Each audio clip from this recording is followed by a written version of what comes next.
की ऑनलाइन हिंदी कक्षा में हम लोग प्रेमचंद द्वारा रचित कहानी नमक का दरोगा पढ़ेंगे।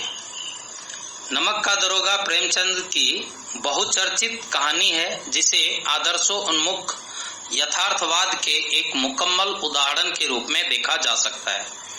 कहानी में ही आए हुए कुछ मुहावरे को ले लें तो यह धन के ऊपर धर्म की जीत की कहानी है। धन और धर्म को हम क्रमशः सद्वृत्ति और असद्वृत्ति, बुराई और अच्छाई, असत्य और सत्य इत्यादि भी कह सकते हैं। तो आइए शुरू करते हैं पाठ नमक का दरोगा। आप लोग पुस्तक भी साथ में निकाल सकते हैं और पंक्तिबद्ध इसके शब्दार्थ, मुहावरे इत्यादि को देख सकते हैं। आइए शुरू करते हैं नमक का दरोगा। जब नमक का नया विभाग बना और ईश्वर प्रदत्त वस्तु के व्यवहार करने का निषेध हो गया तो लोग चोरी छिपे इसका व्यापार करने लगे। जब नमक का नया विभाग बना, इससे तात्पर्य क्या है? जब का तात्पर्य है अंग्रेजों का समय, जिस समय भारत के ऊपर अंग्रेजों का राज्य था, उस समय जब नमक का नया विभाग बना और ईश्वरीय प्रदत्त वस्तु, ईश्वरीय प्रदत्त मतलब जिसे मनुष्य ने नहीं बनाया है, जिसे ईश्वर ने बनाया है। जैसे नमक समुद्र से निकलता है तो ये ईश्वरीय प्रदत्त वस्तु है। तो ऐसे वस्तु के व्यवहार करने का निषेध हो गया, अर्थात इसके ऊपर मना हो गया, तो लोग चोरी छिपे इसका व्यापार करने लगे। नमक इत्यादि वस्तुओं का जो ईश्वरीय प्रदत्त वस्तु है, उसके लोग चोरी छिपे व्यापार या बिजनेस करने लगे। अनेक प्रकार के छल प्रपंचों का सूत्रपात हुआ। जो चोरी छिपे व्यापार शुरू हुआ तो उसमें छल प्रपंच अर्थात आडंबर का भी आना स्वाभाविक ही है। लोग एक दूसरे को ठगने लगे। कोई घूस से काम निकालता था तो कोई चालाकी से, अर्थात कोई घूस दे करके नमक चुरा करके काम करता था तो कोई अपनी चापलूसी से। अधिकारियों के पांव बारे थे। पांव बारे होना मतलब बहुत लाभ होना। बड़े बड़े जो अधिकारी लोग थे वे सब तो इसमें भरपूर कमा रहे थे। पटवारीगिरी का सम्मानित पद छोड़कर लोग इस विभाग की बकरंदाजी करते थे।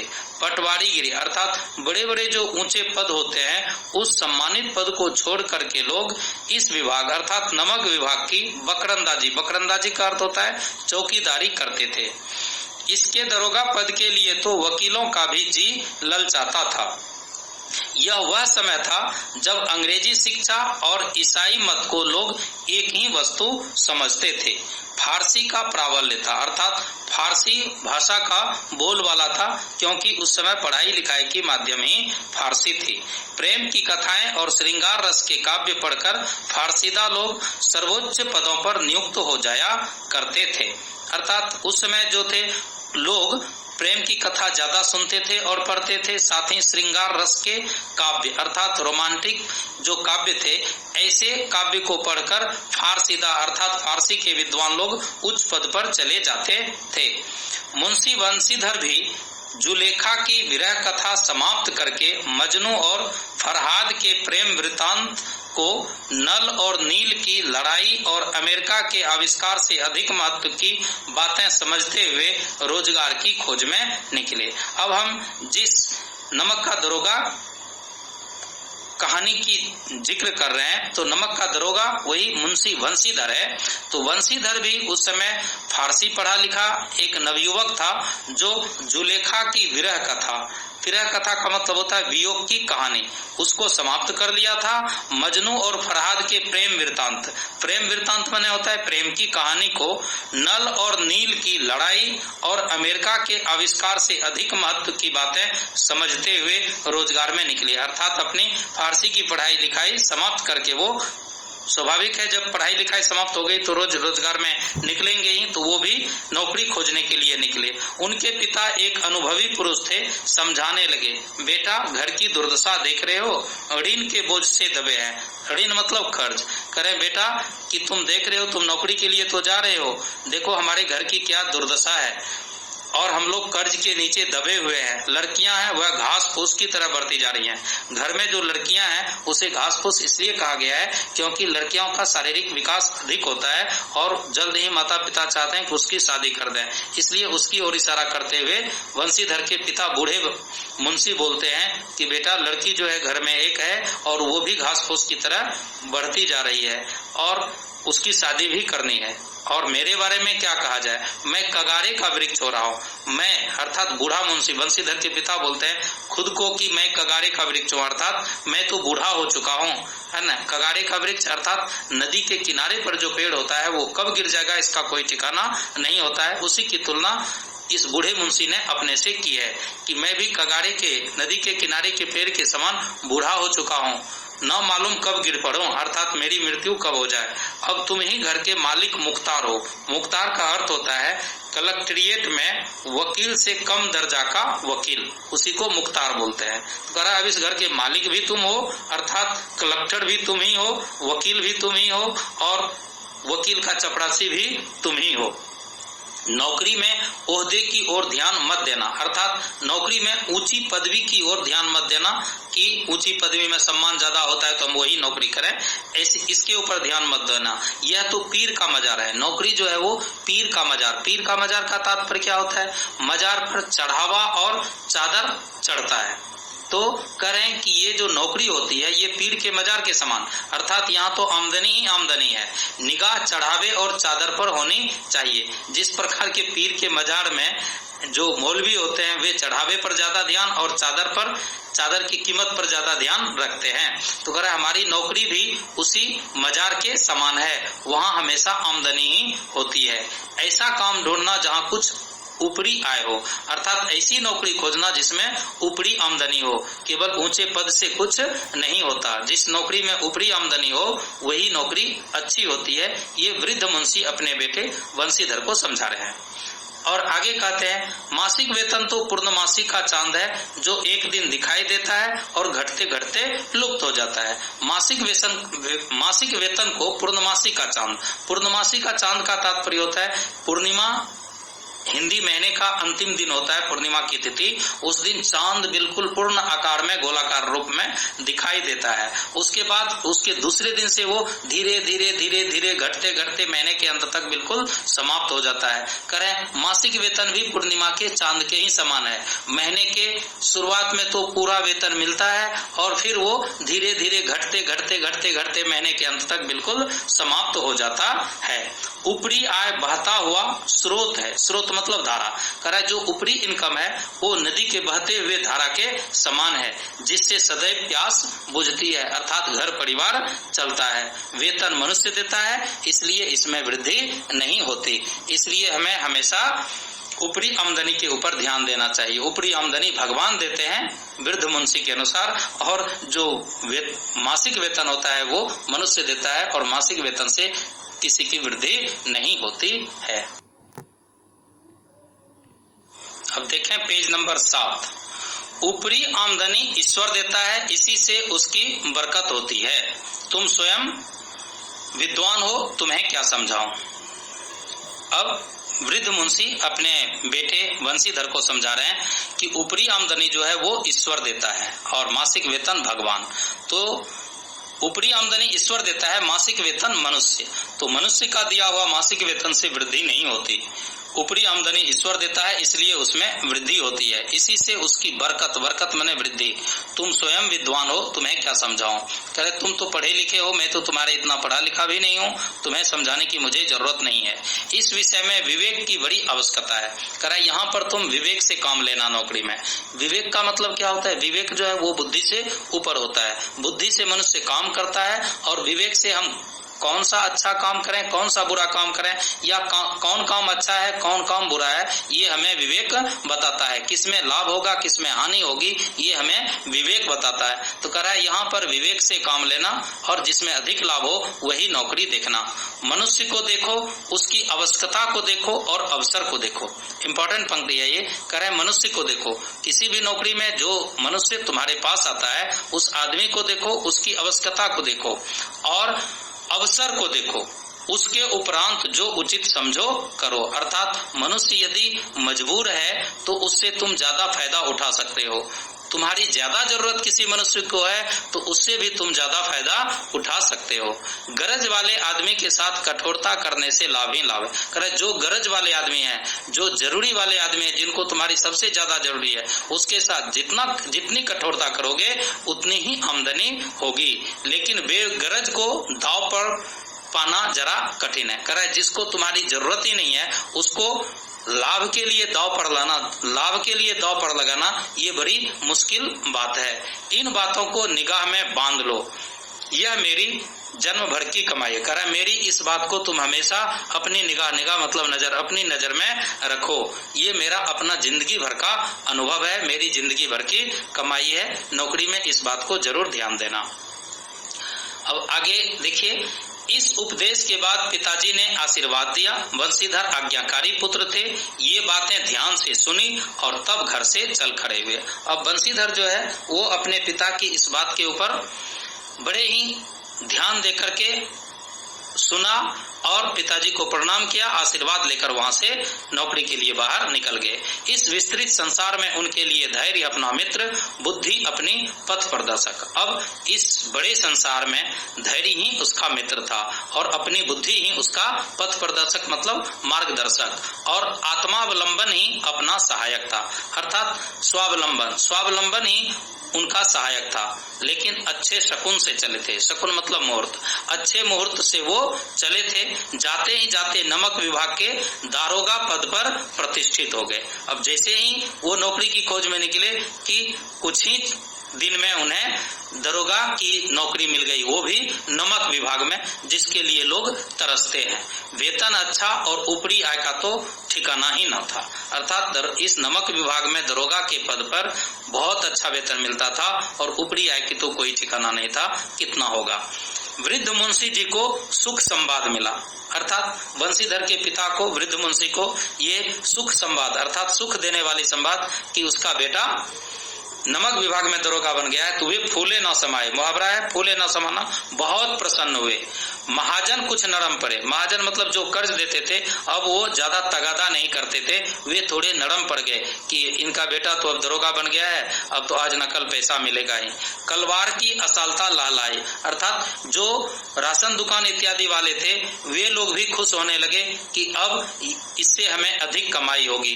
पड़ोसियों के हृदय में शूल उठने लगे। पड़ोसियों के हृदय में शूल उठने का तात्पर्य क्या है? शूल माने होता है कांटा, अर्थात पड़ोसी इनका बेटा दरोगा बन गया ये देख करके जलने लगे। समाज में ऐसा प्राय हम लोग देखते हैं कि एक की जब उन्नति होती है तो हमारे पड़ोसी हमें देख करके जलने लगते हैं। वही स्थिति हुई बंशीधर की। अब कहानी का दूसरा भाग देखते हैं। जाड़े के दिन थे और रात का समय। जाड़े का दिन का तात्पर्य ठंड का मौसम था और रात का समय था। नमक के सिपाही चौकीदार नशे में मस्त थे। नमक के सिपाही चौकीदार नशे मतलब कमाई के नशे में वे मस्त थे। मुंशी बंशीधर को यहाँ आए अभी 6 महीनों से अधिक न हुए थे। मुंशी बंशीधर जो था वो भी अभी नौकरी किए हुए 6 महीने ही व्यतीत किए थे, लेकिन इस थोड़े से समय में ही उन्होंने अपनी कार्य कुशलता अर्थात कर्म कुशलता के आधार पर उत्तम आचरण से अफसरों को मोहित कर लिया था। और इसका व्यवहार भी इतना अच्छा था कि सारे नमक विभाग के जो ऑफिसर थे वे बंशीधर को बहुत चाहने लगे थे। अफसर लोग उन पर बहुत विश्वास करते थे। क्योंकि बंशीधर हमेशा सत्य और धर्म के ऊपर चलता था। सत्य से हट करके कोई भी काम, धर्म से हट करके कोई भी काम नहीं करता था। नमक के दफ्तर से, दफ्तर माने ऑफिस, नमक के ऑफिस से 1 मील पूर्व की ओर जमुना बहती थी, जमुना नदी। उस पर नावों का एक पुल बना हुआ था, अर्थात काठ का पुल था। दारोगा जी किवाड़ बंद किए मीठी नींद सो रहे थे। जमुना नदी के किनारे ही दरोगा जी का अपना एक ऑफिस था, रहने के लिए रूम था, जहां से कि नमक का देखरेख हो सके। दरोगा जी वहीं कमरे में किवाड़ बंद किए मीठी नींद में सो रहे थे। अचानक आंख खुली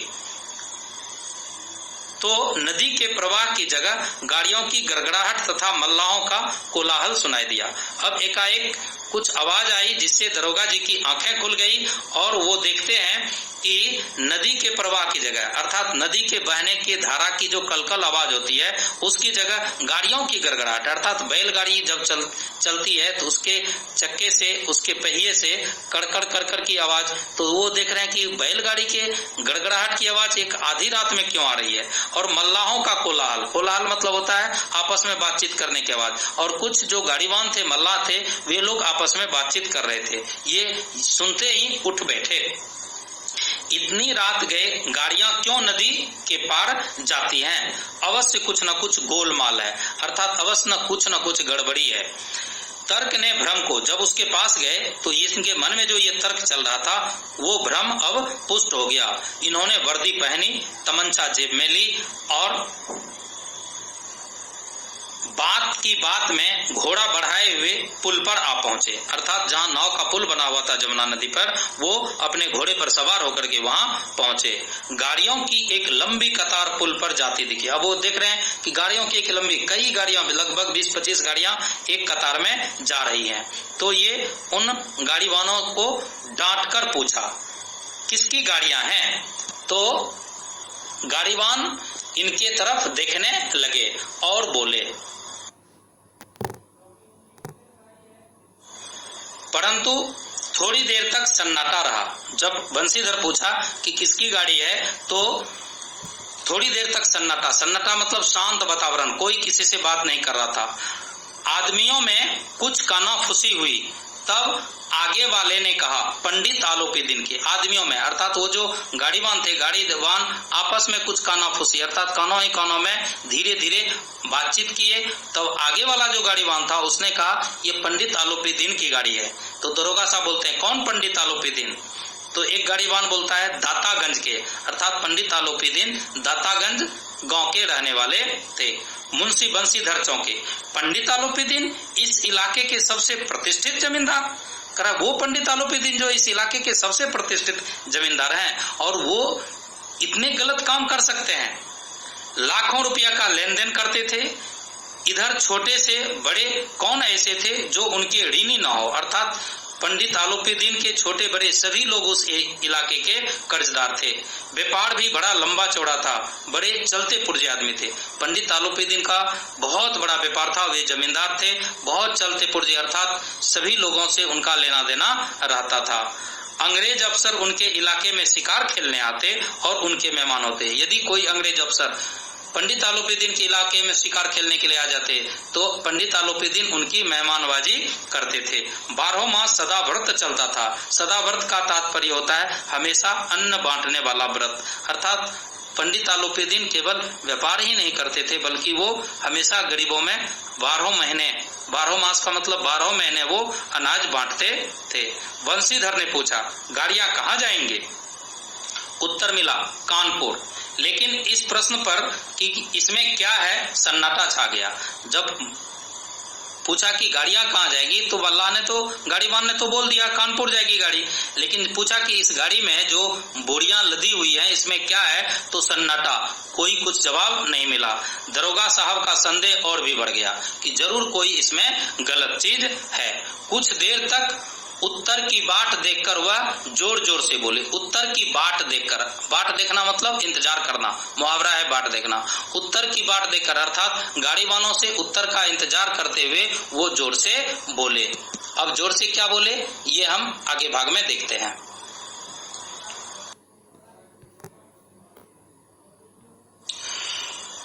कुछ देर तक उत्तर की बाट देखकर, अर्थात वो जो पूछा कि इन गाड़ियों के बोरियों में क्या क्या है या क्या है, तो कोई जवाब नहीं मिला। तो कुछ देर तक बंशीधर अर्थात दरोगा साहब मल्लाह के उत्तर का बाट देखकर अर्थात इंतजार कर कर जोर से बोले, क्या तुम सब गूंगे हो गए हो? हम पूछते हैं इसमें क्या लदा है। जब इस पर भी कोई उत्तर न मिला तो उन्होंने घोड़े को एक गाड़ी से मिलाकर अर्थात एक गाड़ी से सटा करके बोरे को टटोलना मतलब हाथ से दबा दबा कर देखा कि बोरी में क्या है। भ्रम दूर हो गया अर्थात उनकी शंका दूर हो गई। यह नमक के ढेले थे अर्थात बोरे में नमक लदे हुए थे जो स्मगलरी के नमक थे। पंडित आलोपीदीन नमक स्मगलरी के माध्यम अर्थात चुरा करके ले जा रहे थे। अब कहानी का आगे भाग।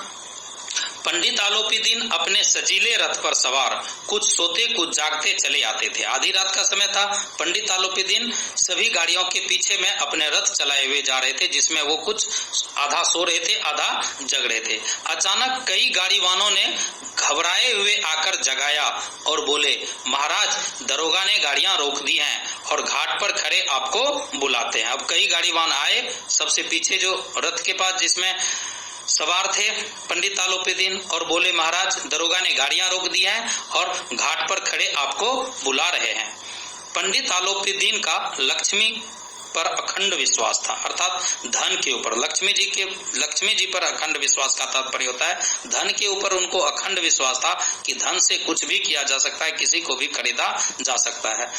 वह कहा करते थे कि संसार का तो कहना ही क्या, स्वर्ग में भी लक्ष्मी का ही राज्य है। वो ऐसे भी लोगों को बोलते थे कि संसार में, इस संसार में क्या, स्वर्ग में भी यदि हम देखें तो लक्ष्मी जी का ही राज्य है, अर्थात धन का ही राज्य है। उनका यह कहना यथार्थी था, उनका यह कहना यथार्थ मतलब वास्तविक ही था। न्याय और नीति सब लक्ष्मी के खिलौने हैं। न्याय अर्थात फैसला, जो अदालत में फैसला होती है वो न्याय, और वहाँ की नीति सब लक्ष्मी के खिलौने, अर्थात पैसे के बल पर सभी नाचते हैं, उन्हें वह जैसे चाहती है नचाती है। अर्थात पैसे जो है, धन जो है, वो न्याय और नीति को हमेशा नचाती रहती है। लेटे ही लेटे गर्व से बोले, जब वो गाड़ीवान उनको बोल रहा था तो वे अपने रथ पर लेटे लेटे बोले, चलो हम आते हैं। यह कहकर पंडित जी ने बड़ी निश्चिंतता से पान के बीड़े लगाकर खाए। बड़ी निश्चिंता से, मतलब उनको पता था कि दरोगा को पैसा देंगे और गाड़ी लेकर के निकल जाएंगे, इसलिए उसने आराम से पान का बीड़ा बनाया और खाया। फिर लिहाफ ओढ़े हुए, लिहाफ का मतलब होता है अंग वस्त्र, फिर उन्होंने अंग वस्त्र ओढ़े हुए दरोगा के पास आकर बोले, बाबूजी आशीर्वाद। पंडित जी अधिक उम्र के थे, दरोगा नया दरोगा था, अर्थात नया लड़का था, नवयुवक था, इसलिए उसको आशीर्वाद देते हुए कहते हैं कि बाबूजी आपको मेरा आशीर्वाद। कहिए हमसे ऐसा कौन सा अपराध हुआ कि गाड़ियां रोक दी? अपराध, गलती, हमसे ऐसी कौन सी गलती हो गई कि आपने हमारी गाड़ी रोक दी? हम ब्राह्मणों पर तो आपकी कृपा दृष्टि रहनी चाहिए। पंडित आलोपीदीन ब्राह्मण थे, इसलिए वो बोल रहा है कि अरे आप तो इतने बड़े दरोगा हैं और आपका आशीर्वाद हम ब्राह्मणों के ऊपर होनी चाहिए। वंशीधर रुखाई से बोले, सरकारी हुक्म। वंशीधर रुखाई, रुखाई मतलब आवेश में बोले, ये सरकारी हुक्म है गाड़ी को रोकना। और आगे कहते हैं, पंडित आलोपीदीन ने कहा, हम सरकारी हुक्म को नहीं जानते और न सरकार को, हमारे सरकार तो आप ही हैं। कह रहा हम न तो सरकारी हुक्म, हुक्म मतलब आज्ञा, न हम सरकारी आज्ञा को मानते हैं या जानते हैं, ना ही हम सरकार को जानते हैं। हमारी सरकार तो आप हैं जो सामने करें, हम तो केवल आपको जानते हैं। हमारा और आपका तो घर का मामला है, अर्थात ये जो आप गाड़ी पकड़ रहे हैं ये हमारा और आपके घर का मामला है। हम कभी आपसे बाहर थोड़े हो सकते हैं। आपने व्यर्थ का कष्ट उठाया, आपने जो गाड़ी रोकी है ये तो व्यर्थ का, हम तो पीछे से आ ही रहे थे। यह हो नहीं सकता कि इधर से जाएं और इस घाट के देवता को भेंट ना चढ़ावें, कि हम इधर से जा रहे हैं और इस जमुना नदी के घाट पर आपका ऑफिस है, इस ऑफिस में बिना भेंट चढ़ाए, बिना रिश्वत दिए, भेंट ना चढ़ावे का मतलब बिना रिश्वत दिए हम यहाँ से चले जाएं, ऐसा तो हो नहीं सकता है। मैं तो आपकी सेवा में स्वयं ही आ रहा था। वंशीधर पर ऐश्वर्य की मोहनी वंशी का कुछ प्रभाव नहीं पड़ा, अर्थात वंशीधर, नमक का दरोगा जो वंशीधर है उसके ऊपर पंडित आलोपीदीन के ऐश्वर्य अर्थात धन संपत्ति के घमंड का कोई प्रभाव नहीं पड़ा। ईमानदारी की नई उमंग थी, अर्थात ये दरोगा जो वंशीधर था ये एक ईमानदार दरोगा था, उसमें ईमानदारी की खुशी थी। कड़क कर बोले, हम उन नमक हरामों में नहीं हैं जो कौड़ियों पर अपना ईमान बेचते हैं। कह रहा है हम वैसे नमक हराम दरोगा नहीं है जो कौड़ियों अर्थात थोड़े से पैसे के लिए अपने ईमान को बेच दें। आप इस समय हिरासत में, मैं आपको अरेस्ट किया हूँ, आपका कायदे के अनुसार चालान होगा, अर्थात चार्जशीट बना करके आपको अदालत भेजा जाएगा। बस मुझे अधिक बातों की फुर्सत नहीं है। जमादार बदलू सिंह, तुम इन्हें हिरासत में ले चलो, मैं हुक्म देता हूँ। जमादार, उनके साथ में एक जमादार भी था जिसका नाम था बदलू सिंह, जिसको वंशीधर ने आज्ञा दी कि इस पंडित आलोपीदीन को अरेस्ट करो और ले चलो।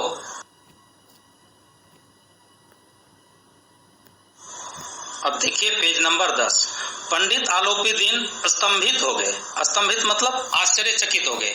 गाड़ी वाहनों में हलचल मच गई, सभी एक दूसरे से बातचीत करने लगे। पंडित जी के जीवन में कदाचित यह पहला ही अवसर था कि पंडित को यह ऐसी कठोर बात सुननी पड़ी। आज तक पंडित आलोपीदीन को इस तरह कठोर बात किसी ने नहीं कहा था कि पंडित आलोपीदीन को अरेस्ट कर लो। बदलू सिंह आगे बढ़ा, किंतु रोब के मारे यह साहस न हुआ कि उनका हाथ पकड़ सके, अर्थात बदलू सिंह जो जमादार था वो भी पंडित आलोपीदीन को पहले से जानता था। दरोगा तो नया है, बदलू सिंह जमादार पुराना आदमी है, वो पहले से सबको जानता है। तो वो उसका मतलब पंडित आलोपीदीन का इतना रौब था, इतना दबदबा था कि उसका हिम्मत नहीं हुआ कि पंडित आलोपीदीन के हाथ को पकड़े और उसमें हथकड़ी लगाएं। पंडित जी ने धर्म को धन का ऐसा निरादर करते कभी नहीं देखा था। आज तक पंडित जी के आलोपीदीन के सामने ऐसा कोई व्यक्ति नहीं आया था जो धर्म की राह पर चलते हुए पंडित जी के धन का अनादर कर दे, अर्थात पैसा लेने से मना कर दे। विचार किया यह अभी उदंड लड़का है। पंडित जी ने विचार किया कि ये अभी उदंड, ये जो दरोगा अभी नया नया है, ये उदंड है, बदमाश है, माया मोह के जाल में अभी नहीं पड़ा, अर्थात पैसे के महत्व को नहीं जानता। माया मोह का मतलब है पैसे का मोह के जाल में अभी ये नहीं पड़ा है, अल्लड़ है, झिझकता है, बकवास करता है। बहुत दीन भाव से बोले। ये तो मन में सोच रहे थे, लेकिन बड़े ही दीन भाव का मतलब है बड़े ही मजबूर होकर के बोले, बाबू साहब ऐसा ना कीजिए, हम मिट जाएंगे। दरोगा साहब आप मेरे साथ ऐसा मत कीजिए, मेरी इज्जत समाप्त हो जाएगी, इज्जत धूल में मिल जाएगी, अर्थात मेरी इज्जत ही समाप्त हो जाएगी। मैं तो इस इलाके का प्रसिद्ध प्रतिष्ठित आदमी हूँ, हमारा अपमान करने से आपके हाथ क्या आएगा? आप जो इस तरह हमारी बेइज्जती करेंगे तो आपको क्या मिल जाएगा? हम किसी तरह आपके बाहर थोड़े ही हैं, आप जो कहेंगे मैं मानने के लिए तैयार हूँ, आपसे बाहर नहीं हूँ, आप खुल करके बोलिए, मैं देने के लिए तैयार हूँ। वंशीधर ने कठोर स्वर में कहा, हम ऐसी बातें नहीं सुनना चाहते।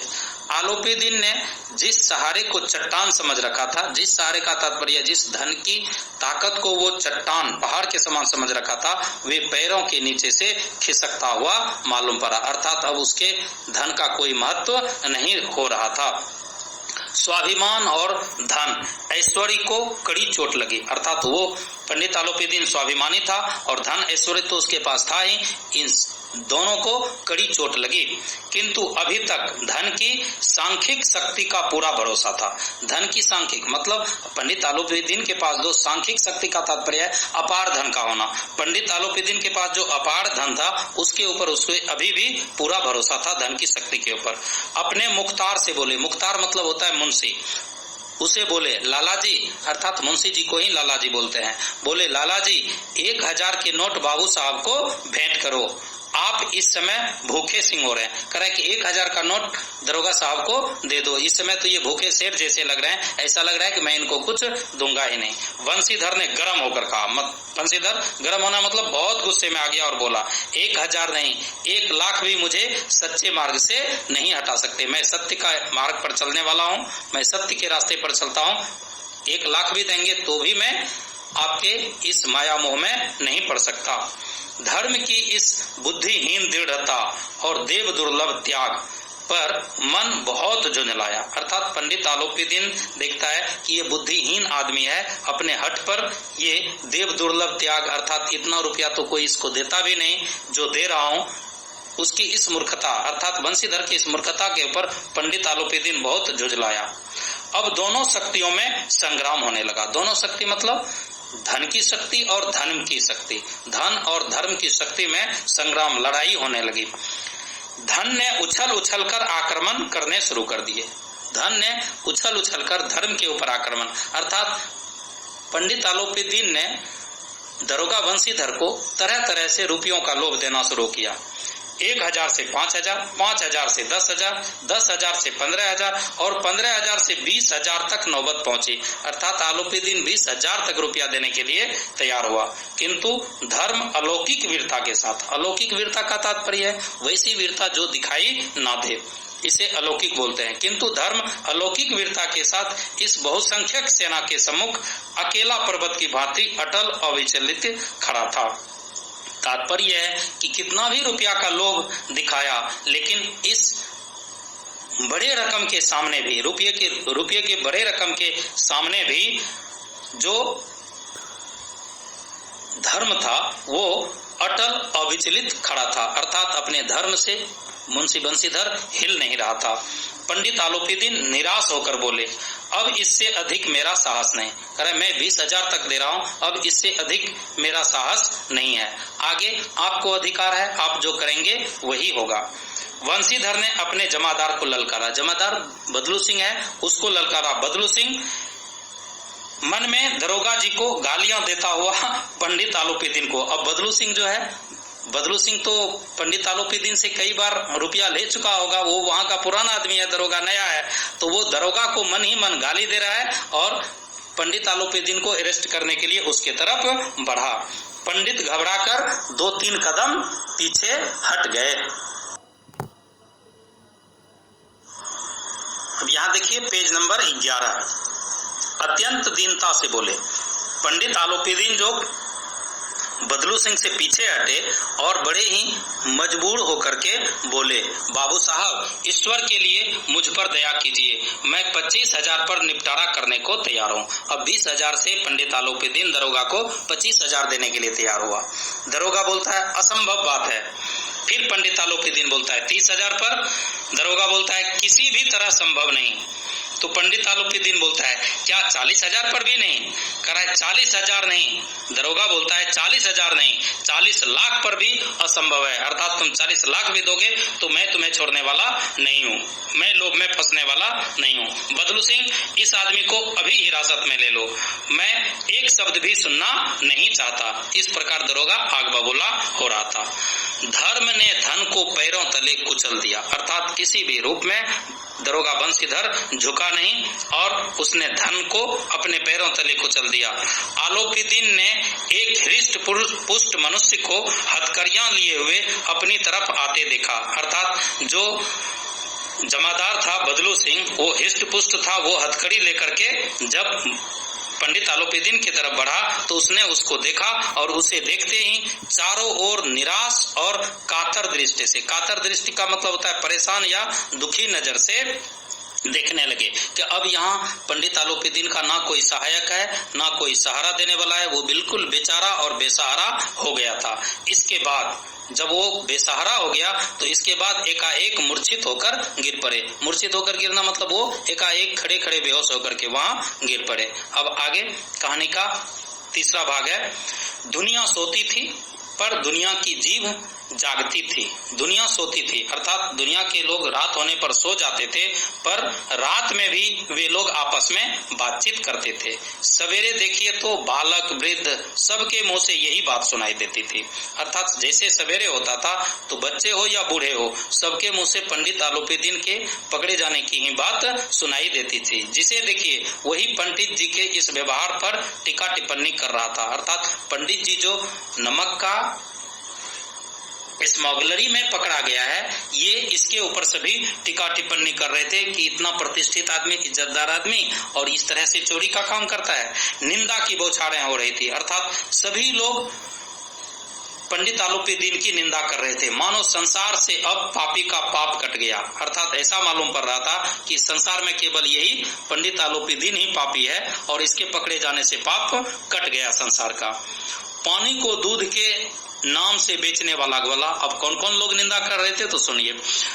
जो पानी को दूध में मिला करके बेचने वाला ग्वाला था वो भी पंडित आलोपीदीन की आलोचना कर रहा था। कल्पित रोजनामचे भरने वाला अधिकारी वर्ग, अर्थात ऑफिस में जो कल्पित रोजनामचा भरता है, जो वास्तविक रोजनामचा नहीं भरता है, वे अधिकारी भी पंडित आलोपीदीन की निंदा कर रहे थे। रेल में बिना टिकट सफर करने वाला बाबू लोग, अर्थात जो लोग रेल में बिना टिकट की खुद यात्रा करते हैं, वो भी पंडित आलोपीदीन की आलोचना कर रहे थे। जाली दस्तावेज बजाने वाले सेठ और साहूकार, जो सेठ साहूकार दूसरे को कर्ज देते हैं और कर्ज देने के बारे में बढ़ा चढ़ा करके जाली दस्तावेज अर्थात जाली कागजात बनाते हैं, वे लोग भी पंडित आलोपीदीन की निंदा कर रहे थे। यह सब के सब देवताओं की भांति गर्दनें चला रहे थे, अर्थात खुद गलत है पता नहीं है, लेकिन सब देवताओं की भांति गर्दनें हिला हिलाकर बात कर रहे थे, पंडित आलोपीदीन की निंदा कर रहे थे। जब दूसरे दिन पंडित आलोपीदीन अभियुक्त होकर कांस्टेबलों के साथ हाथों में हथकड़ियां, हृदय में गिलानी और क्षोभ भरे लज्जा से गर्दन झुकाए अदालत की तरफ चले तो सारे शहर में हलचल मच गई। मेलों में कदाचित आंखें इतनी व्यग्र न होती होंगी, भीड़ के मारे छत और दीवार में कोई भेद न था। अब दूसरे दिन सुबह जो है पंडित आलोपीदीन के हाथ में हथकड़ी है और उसे पुलिस वाले जो है लेकर के अदालत की ओर जा रहे हैं, तो पूरा शहर में दोनों तरफ भीड़ इकट्ठी हो गई थी, कुछ दीवार पर खड़ी थी, कुछ छत पर। सड़क, दीवार और छत में कोई अंतर दिखाई नहीं पड़ रहा था, क्योंकि सभी आश्चर्यचकित होकर के पंडित आलोपीदीन को मजबूर अवस्था में हथकड़ी लगाए हुए देख रहे थे। किंतु अदालत पहुंचने की देर थी। पंडित आलोपीदीन इस अगाध वन के शेर थे। अर्थात यहाँ अदालत को अगाध वन कहा गया है, घना जंगल। अर्थात अदालत रूपी घना जंगल के शेर थे पंडित आलोपीदीन। केवल उनको अदालत पहुंचने भर की देर थी। वहां तो केवल पंडित आलोपीदीन की ही अदालत में चलती थी। अधिकारी वर्ग उनके भक्त, अर्थात अदालत के, कोर्ट के जो अधिकारी वर्ग थे सभी पंडित आलोपीदीन के भक्त ही थे। अमले मतलब होता है कर्मचारी मंडल। जो कोर्ट के कर्मचारी मंडल थे सब उनके पंडित आलोपीदीन के ही सेवक थे। वकील मुख्तार, वकील और मुंशी उनके आज्ञा पालक थे। और अर्दली का मतलब होता है बड़े अफसर का खास चपरासी। तो बड़े अफसर के, अर्थात कोर्ट के जो बड़े अफसर के खास चपरासी थे, चौकीदार थे, वे बिना माल के गुलाम थे। अर्थात सभी पंडित आलोपीदीन के पैसे के गुलाम थे। अब हम लोग देखते हैं पेज नंबर 12। उन्हें देखते ही लोग चारों तरफ से दौड़े। जैसे ही अदालत पहुंचे पंडित आलोपीदीन की कोर्ट के जितने कर्मचारी थे, वकील, मुंशी, चपरासी, अधिकारी, सभी पंडित आलोपीदीन की तरफ दौड़े। सभी लोग विस्मित हो रहे थे, सभी लोग आश्चर्यचकित हो रहे थे कि ये अरेस्ट कैसे हो गया। इसलिए नहीं कि आलोपीदीन ने यह कर्म किया, बल्कि इसलिए कि वह कानून के पंजे में कैसे फंसा, कैसे आ गए। अर्थात जो कोर्ट के कर्मचारी लोग थे वो इसलिए आश्चर्यचकित नहीं हो रहे थे कि पंडित आलोपीदीन ने गलत काम क्यों किया। गलत काम तो वो करता ही है, ये सभी लोग जानते थे, लेकिन गलत काम करते हुए भी वो कानून के फंदे में नहीं फंसते थे। इसलिए आश्चर्यचकित हो रहे थे कि ये इतना पैसा देने वाला, घूस रिश्वत देने वाला आदमी कानून के पंजे में कैसे फंस गया है। ऐसा मनुष्य जिसके पास असाध्य साधन करने वाला धन और अनन्य वाचालता हो, वह क्यों कानून के पंजे में आए। प्रत्येक मनुष्य उनसे सहानुभूति प्रकट करता था। बड़ी तत्परता से इस आक्रमण को रोकने के निमित्त वकीलों की एक सेना तैयार की गई। अर्थात जैसे ही पंडित आलोपीदीन वहां पहुंचे कि वकील लोग अपने मन से ही अपनी सारी सेना को, अर्थात वकीलों की सेना को इकट्ठित करके और मीटिंग करने लगे। न्याय के मैदान में धर्म और धन में युद्ध ठन गया। अब न्याय के मैदान में वंशीधर अकेला दरोगा है और यहाँ पर सारे पंडित आलोपीदीन के ही गुण गाने वाले लोग थे। अब यहाँ धन और धर्म में युद्ध ठन गया। वंशीधर चुपचाप खड़े थे क्योंकि उसके तरफ से बोलने वाला कोई नहीं था। उनके पास सत्य के सिवा ना कोई बल था। केवल सत्य बात ही वो बोल सकता था वंशीधर दरोगा जी, और उनके पास वहां कोई ताकत नहीं थी। न स्पष्ट भाषण के अतिरिक्त कोई शस्त्र, और उनके पास कोई शस्त्र भी नहीं था। वो स्पष्ट बोल सकता था, यही उनका शस्त्र था। गवाह थे किंतु लोभ के डमाडोल। वहां पर गवाह भी थे, लेकिन सभी गवाह वंशीधर के पैसे के लोभ के कारण सही बात बोलने में हिचक रहे थे। यहाँ तक कि मुंशी जी को न्याय भी अपनी ओर से कुछ खींचता हुआ दिख पड़ता था। अर्थात मुंशी जी का, अर्थात दरोगा को, वंशीधर को न्याय अपनी तरफ से खींचता हुआ, अर्थात मुझे न्याय मिलने वाला नहीं है, यहाँ तो पंडित आलोपीदीन बड़ी हो जाएगा, ऐसा महसूस हो रहा था। वह न्याय का दरबार था, परंतु उसके कर्मचारियों पर पक्षपात का नशा छाया हुआ था। वह तो अदालत तो न्याय का दरबार होता है, वहाँ उचित फैसला किया जाता है, लेकिन वहाँ केवल और केवल पक्षपात चलता है, ऐसा दरोगा साहब को एहसास हुआ। किंतु पक्षपात और न्याय का क्या मेल। जहाँ पक्षपात हो वहाँ कभी उचित न्याय नहीं हो सकता। जहाँ पक्षपात हो वहाँ न्याय की कल्पना भी नहीं की जा सकती है। मुकदमा शीघ्र ही समाप्त हो गया, अर्थात बहस चली और पंडित आलोपीदीन की विजय हुई। डिप्टी मजिस्ट्रेट ने अपनी तजवीज में, तजवीज में होता है निर्णय या फैसला, अपने फैसले में लिखा, पंडित आलोपीदीन के विरुद्ध किए गए प्रमाण निर्मूल और भ्रमात्मक हैं। अर्थात पंडित आलोपीदीन के विरुद्ध जो प्रमाण दिए गए हैं वो बिल्कुल निर्मूल, उनका कोई अता पता नहीं है और वो भ्रम उत्पन्न करने वाला है। वह एक बड़े भारी आदमी है। अर्थात मजिस्ट्रेट भी बोल रहा है कि पंडित आलोपीदीन जो है वो एक बड़े भारी आदमी है। यह बात कल्पना के बाहर है कि उन्होंने थोड़े लाभ के लिए ऐसा दुस्साहस किया। ये नमक के काम में थोड़ा सा लाभ होता है, इसके लिए वो इतना बड़ा दुस्साहस करेंगे, गलत कदम उठाएंगे, ऐसा नहीं हो सकता। इनके पास तो पैसे की कमी नहीं है। यद्यपि नमक के दरोगा वंशीधर का अधिक दोष नहीं है। अब मजिस्ट्रेट ने कहा कि यहाँ पर वंशीधर दरोगा का भी ज्यादा दोष नहीं है, लेकिन यह बड़े खेद की बात है कि उसकी उदंडता अर्थात दरोगा साहब की उदंडता, बदमाशी और विचारहीनता के कारण एक भले मानुष को कष्ट झेलना पड़ा। अर्थात उसने विचार नहीं किया कि ऐसे व्यक्ति को अरेस्ट करना चाहिए या नहीं करना चाहिए, जिसके कारण इस भले मानुष अर्थात पंडित आलोपीदीन को कष्ट झेलना पड़ा। हम प्रसन्न हैं कि वह अपने काम से सजग और सचेत रहता है। मजिस्ट्रेट सुनाया कि हम प्रसन्न हैं कि दरोगा अपने काम में सजग है, ईमानदारी से काम करता है, ईमानदारी से ड्यूटी करता है, किंतु नमक के मुकदमे की बढ़ी हुई नमक हलाली ने उनके विवेक और बुद्धि को भ्रष्ट कर दिया है। भविष्य में उसे होशियार रहना चाहिए। कह रहा है नमक के प्रति वो तो वफादारी किया है, नमक कानून के तहत उसने वफादारी तो निभाया है, लेकिन उसकी बुद्धि भ्रष्ट हो गई है। भविष्य में उसे इस तरह का कार्य फिर नहीं करना चाहिए। वकीलों ने यह फैसला सुना और उछल पड़े।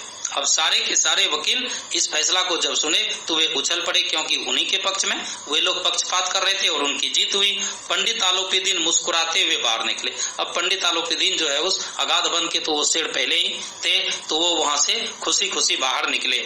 स्वजनों बांधवों ने रुपयों की लूट की। अब पंडित आलोपीदीन के जितने भी लोग थे वहाँ, मुंशी, चपरासी, वकील, मजिस्ट्रेट, सब ने रुपयों की, सबको रुपया लुटाया आलोपीदीन। उदारता का सागर उमड़ पड़ा। ऐसा मालूम पड़ा था वे इतने उदार हैं कि सब में अपना धन बांट रहे हैं। उनकी लहरों ने अदालत की नींव हिला दी। अर्थात पंडित आलोपीदीन के पैसे की उदारता की जो लहर है उसने अदालत की नींव हिला दी। अर्थात वो गलत होते हुए भी सही साबित हो गया।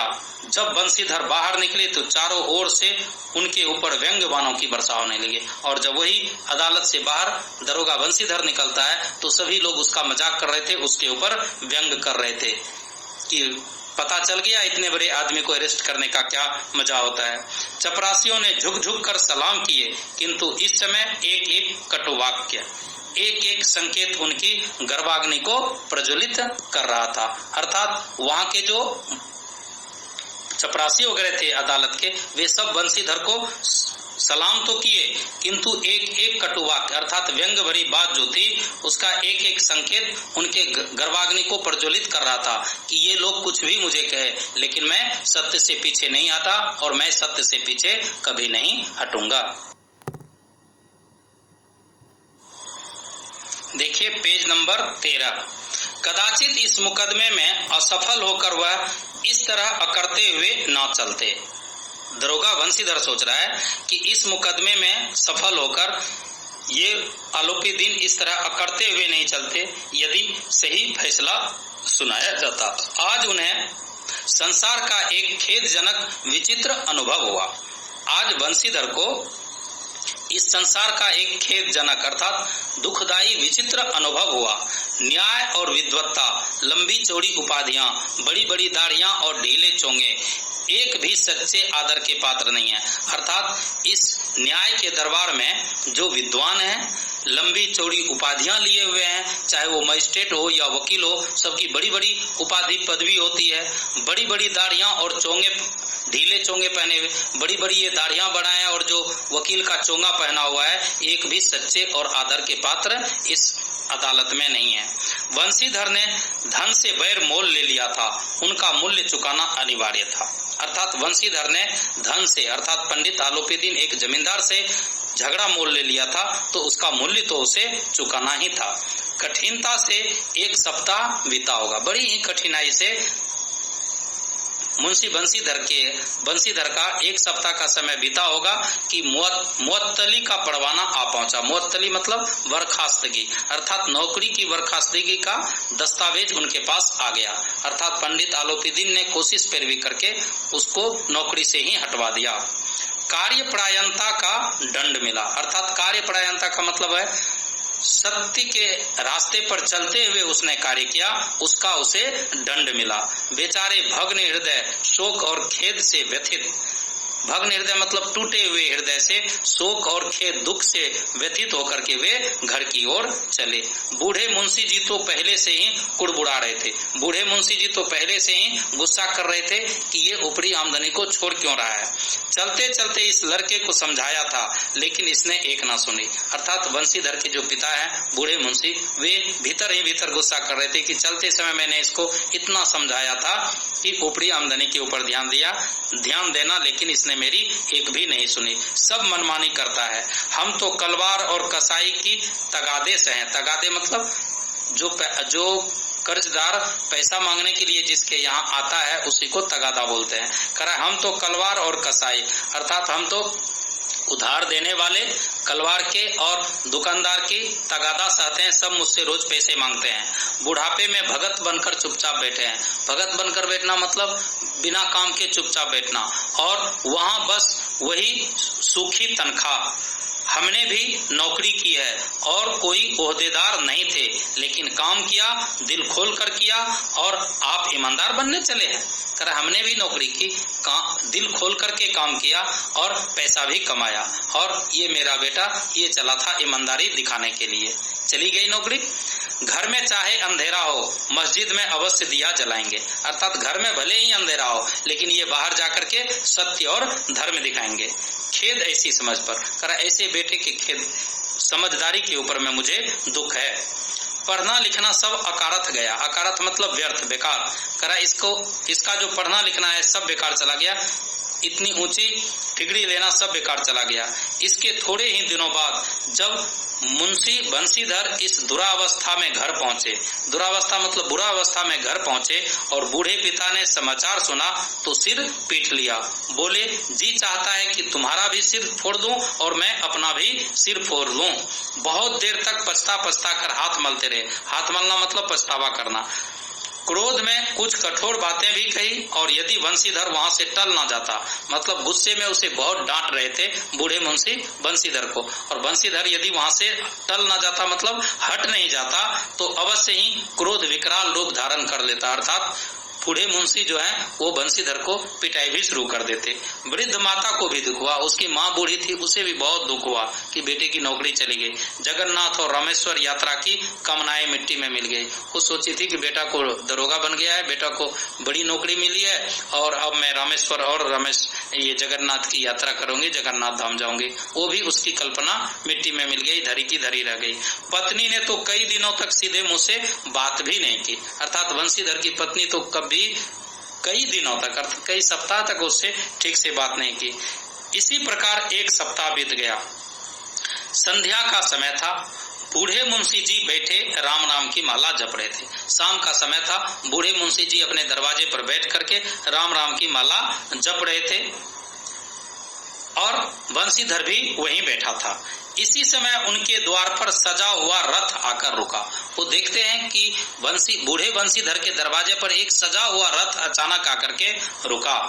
हरे और गुलाबी पर्दे, रथ में हरे और गुलाबी पर्दे लगे थे। पछैये बैलों की जोड़ी, उस रथ में पछैये अर्थात बड़े बड़े बैलों की जोड़ी लगी थी, पश्चिमी बैलों की जोड़ी। उनकी गर्दनों में नीले धागे, और बैलों को नीले धागे गर्दन में बांध करके सजाया गया था। सिंगें पीतल से जड़ी हुई, और बैलों के जो सिंग थे उसमें पीतल का कवर लगा दिया गया था ताकि दिखने में सुंदर लगे। कई नौकर लाठियां कंधों पर रखे साथ थे, और रथ के पीछे पीछे कई नौकर जो थे वो कंधे पर लाठी लिए हुए थे। मुंशी जी अगवानी को दौड़े। जैसे ही देखा कोई रथ आकर के रुका है तो बूढ़ा मुंशी जो है उसके अगवानी के लिए, उसके सम्मान के लिए अपने दरवाजे से उतरे और दौड़ते हुए उनके पास गए। देखा तो पंडित आलोपीदीन है, और देखा तो रथ पर पंडित आलोपीदीन सवार है। बड़े भाग्य पंडित आलोपीदीन इस वृद्ध मुंशी के दरवाजे पर आया है। झुककर दंडवत की, दंडवत मतलब होता है पूरा सो करके, पेट के बल पूरा सो करके पैर को छू करके प्रणाम करना, इसी को दंडवत बोलते हैं। झुककर दंडवत की अर्थात झुककर सो करके प्रणाम किया, और लल्लो चप्पो की बातें करने लगे। लल्लो चप्पो की बातें मतलब खुशामद वाली बातें और उन्हें खुश करने वाली बातें करने लगे। देखिए पेज नंबर 14। हमारा भाग्य उदय हुआ।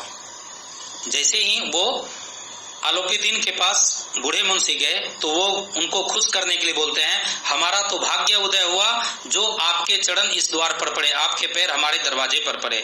आप हमारे पूज्य देवता हैं, आपको कौन सा मुंह दिखावें? आप तो हमारे पूज्य देवता हैं, मैं आपको कौन सा मुंह दिखाऊं?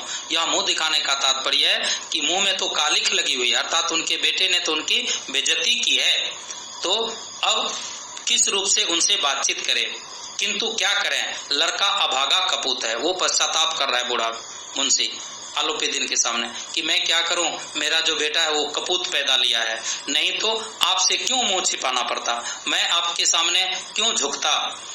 ईश्वर नहीं संतान चाहे रखे पर ऐसी संतान किसी को ना दे। अब वो अपने बेटे के ऊपर पश्चाताप कर रहा है कि भले ही लोगों को निपुत्र रखे अर्थात निसंतान रखे, लेकिन बंशीधर जैसा संतान किसी को ना दे जो कि नौकरी से मुअत्तल हो जाए। आलोपीदीन ने कहा, नहीं भाई साहब ऐसा ना कहिए। तो बूढ़ा मुंशी बोलता है, मुंशी जी ने चकित होकर कहा, ऐसी संतान को और क्या कहूं, ऐसे बेटे को और क्या कहूं। आलोपीदीन ने वात्सल्यपूर्ण स्वर में कहा, वात्सल्यपूर्ण मतलब दया भरे स्वर में कहा, कुल तिलक और पुरुषों की कीर्ति उज्जवल करने वाले संसार में ऐसे कितने धर्मपरायण मनुष्य हैं जो धर्म पर अपना सब कुछ अर्पण कर दे। करे अरे आपका बेटा तो कुल तिलक है, पुरुषों की कीर्ति अर्थात यश को बढ़ाने वाला है, उज्जवल करने वाला है। संसार में ऐसे धर्मपरायण अर्थात धर्म पर चलने वाले कितने मनुष्य हैं जो धर्म पर अपना सब कुछ न्योछावर कर दे, अर्पण कर दे, न्योछावर कर दे। आपका बेटा तो धर्म की राह पर चलते हुए नौकरी की भी चिंता नहीं की और ना ही रुपये पैसे के लोभ में फंसा। ऐसा बेटा तो शायद किसी किसी को भगवान देता है।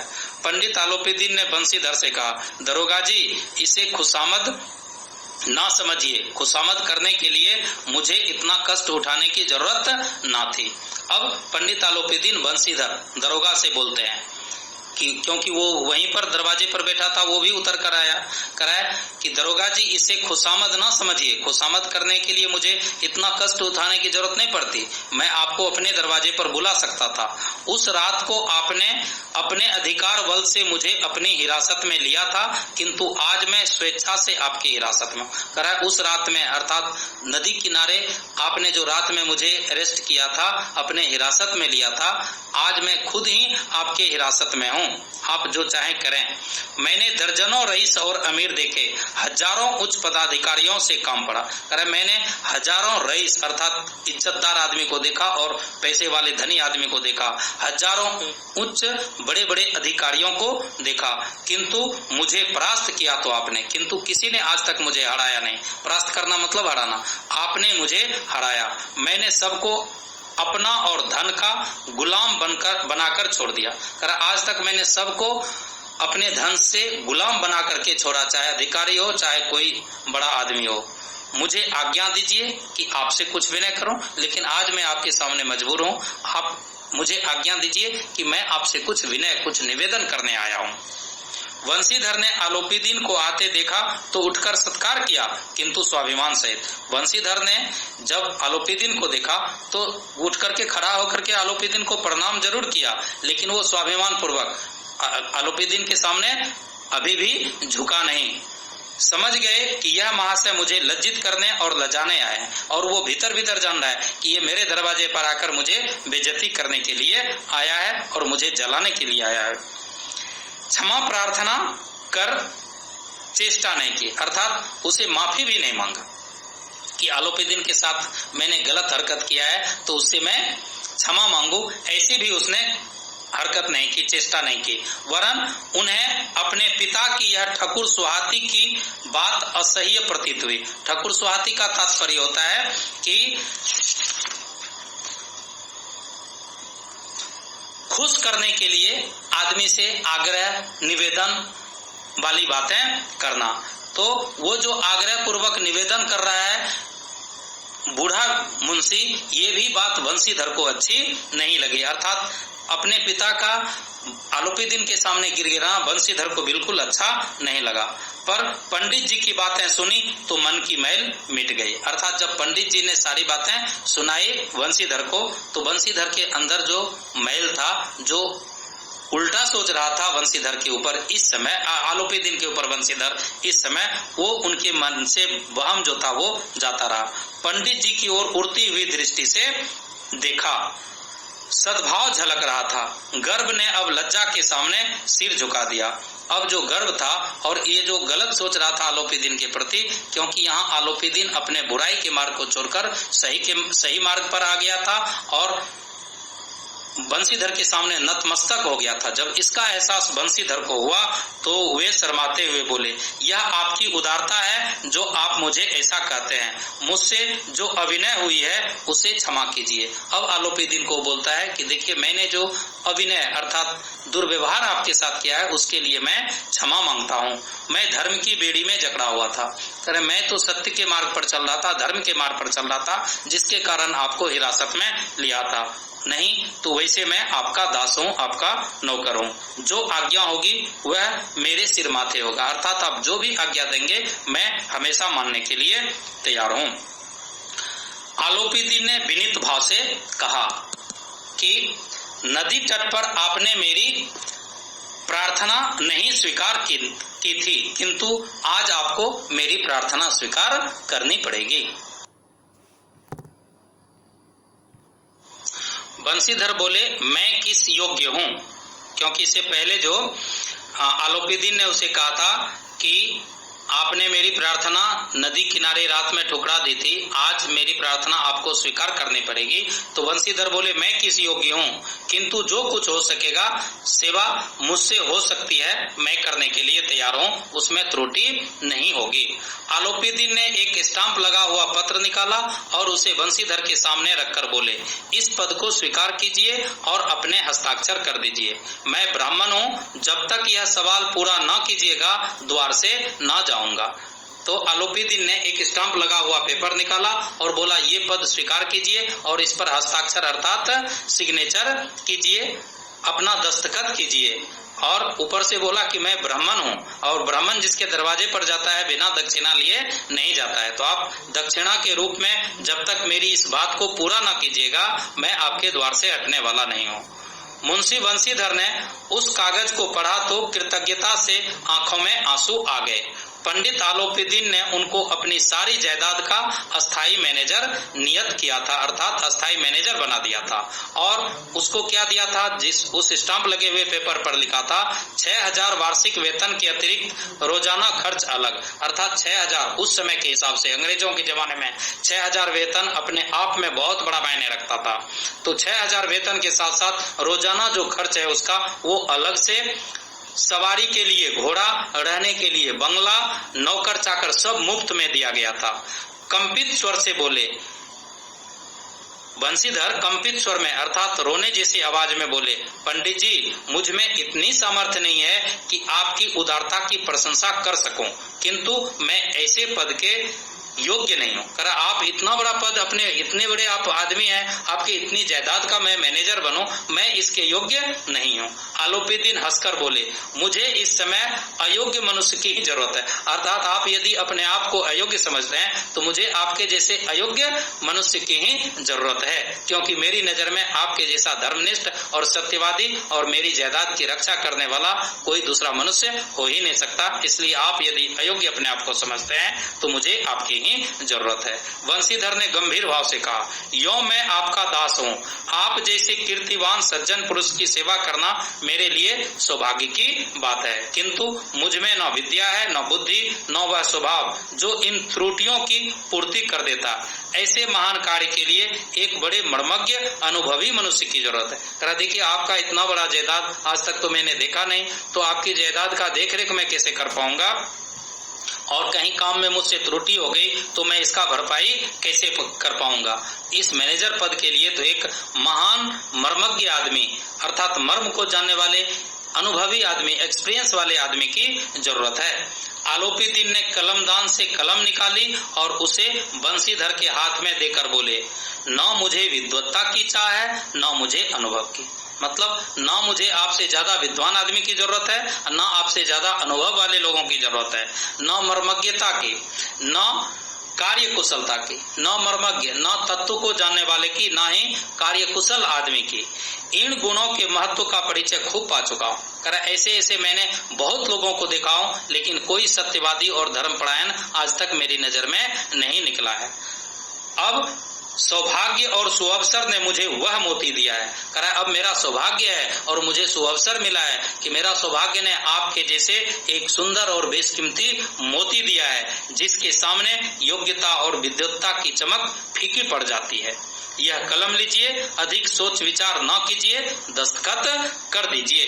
परमात्मा से यही प्रार्थना है कि वह आपको सदैव वही नदी किनारे वाला बेमुरव्वत, उदंड, कठोर किंतु धर्मनिष्ठ दरोगा बनाए रखे। और कह रहा है कि मैं भगवान से भी ये प्रार्थना करता हूँ कि भगवान जो है, जिस प्रकार आपने अपने वचन से नहीं हटा था उस यमुना नदी के किनारे जहां आपने मुझे गिरफ्तार किया था, आप उसी रात का उसी दरोगा वाला रूप हमेशा बनाए रखें। मैं भगवान से भी इसके लिए प्रार्थना करता हूं कि वे बेमुरव्वत मतलब होता है सत्य के पथ से पीछे नहीं हटने वाला, कठोर और धर्मनिष्ठ व्यक्ति आपको बनाए रखे। भगवान से ऐसी प्रार्थना है। और अब लास्ट में पेज नंबर 16 में लिखा हुआ है, बंशीधर की आंखें डबडबा गई। जब ये बात आलोपीदीन के मुंह से बंशीधर ने सुना तो उनकी आंखें डबडबाना अर्थात आंखों में आंसू भर आए।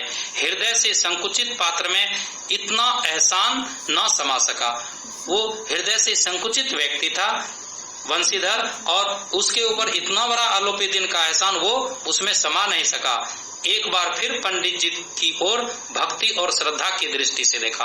वो एकदम कातर भाव से पंडित जी की ओर भक्ति से अर्थात उनकी बातों को स्वीकार करते हुए, उनके ऊपर श्रद्धा भाव रखते हुए उनकी तरफ देखा और कांपते हुए हाथ से मैनेजरी के कागज पर हस्ताक्षर कर दिए। और इसी के साथ पंडित आलोपीदीन भी उसे सीने से लगा लिए। इसी के साथ इस पाठ की समाप्ति होती है। और इस पाठ से संबंधित जो प्रश्न संख्या पाठ के साथ जो लिखा है, प्रश्न संख्या 1 से 6 तक, इतना ही 1 से 6 तक आप लोग लिखने का प्रयास करेंगे। धन्यवाद।